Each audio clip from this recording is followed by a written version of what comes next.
Hello and welcome to this helpful guide. If you're using the Messenger app, keeping it updated ensures better performance and security. In this video, I'll show you step by step how to enable auto update for Messenger directly from within the app. Let's make sure your app stays current without any hassle.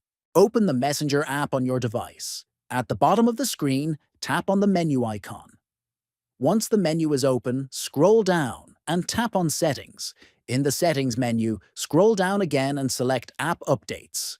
Now, tap on the App Updates option to access the update settings. Finally, toggle the switch to turn on Auto Update for Messenger.